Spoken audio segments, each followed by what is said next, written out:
জিনার শাস্তি, নারী পুরুষের অবাধ মেলামেশা, নারী পুরুষের ব্যভিচারের অথবা নারী পুরুষের হারাম সম্পর্ক,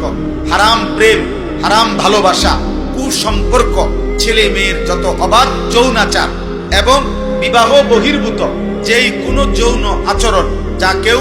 ছড়িয়ে দেয়, প্রচার প্রসার করে, একজন আরেকজনের কাছে বলে, আল্লাহর কসম কোরআনে আল্লাহ ওয়াদা দিছে পরে আমি দুনিয়াতেও আযাব দেব, আখিরাতেও আযাব দেব। কসম আল্লাহ, এটা সূরা নূরের মধ্যে আছে। ইন্নাল্লাযীনা ইউহিব্বুনা আন তাশিআল ফাহিশা ফিল্লাযীনা আমানু লাহুম আযাবুন আলীমুন ফিদ দুনিয়া ওয়াল আখিরা। আল্লাহ বলেন, ইমানদার মুসলিম সমাজে যারা অশ্লীলতা ছড়িয়ে দেয়, বেহায়াপনা ছড়িয়ে দেয়, অসভ্যতা ছড়িয়ে দেয়, নারী পুরুষের অবাধ চলাফেরা, জিনার ব্যভিচারের পরিবেশ ব্যবস্থাপনা করে দেয়,